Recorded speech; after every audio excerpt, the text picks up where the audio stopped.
Thank you and welcome to the show this morning. The topic this morning is the computer, digital divide, and minorities. And we have to talk about the digital divide and minorities from Tennessee State University, Mr. Nathaniel Perry. And Mr. Perry, let me welcome you to the show this morning, and to tell you as well as our audience how delighted we are to have you, and to also remind our audience that you've been with us on a number of occasions, and I think more significantly that not only have you been with us on this particular show at an earlier occasion, but in a real sense you are responsible for a lot of things that we have been able to accomplish by way of the internet and by way of web page designs and etc., because you helped us design, in a real sense. I think you really literally designed our first web page back in 1995, and so that's why we wanted to have you here today to talk about some of the things dealing with the computer and digital divide. Before we get into our conversation, let's have you to give our audience some information about your background, your education, and some of the things that in a real sense were important that eventually led you to proficiency in on the internet and that kind of information. Well, I've always been a little geek sometimes, or a nerd, as my next door neighbor used to call me. But my dad got me interested in working with a lot of gadgets like Morse code and all that kind of stuff when I was young.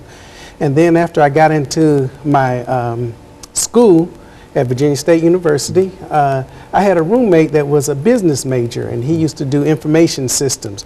But they used these cards.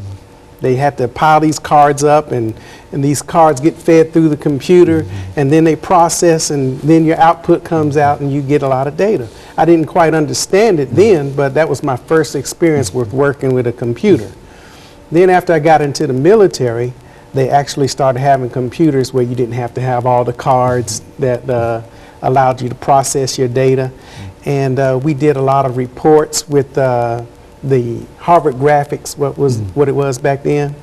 And we were able to present with the computer and do a lot of research on the computer. So after I got that taste in the military, it just built up. After I left the military in '95, I was able to build on what I did learn, the basics in the military, and continue to build and work on that. And got into graphics, got into internet when it first started happening at Tennessee State University, which is where I met you, and was able to develop a keen interest in working with the internet and working with web pages.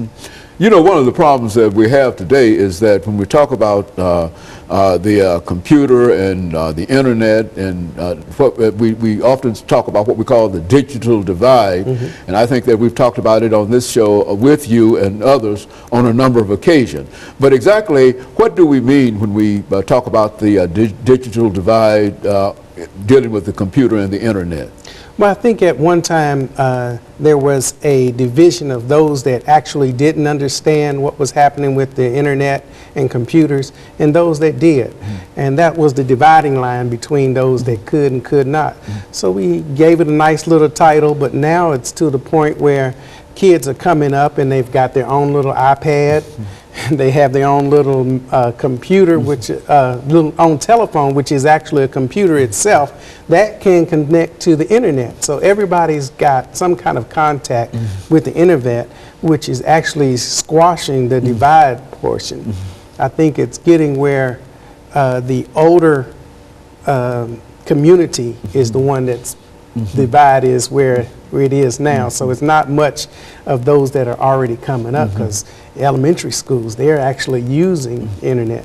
And I think Apple is talking about replacing textbooks with the iPad now. So you see a lot of technology changes that divide is starting to wipe out, especially as we start getting older.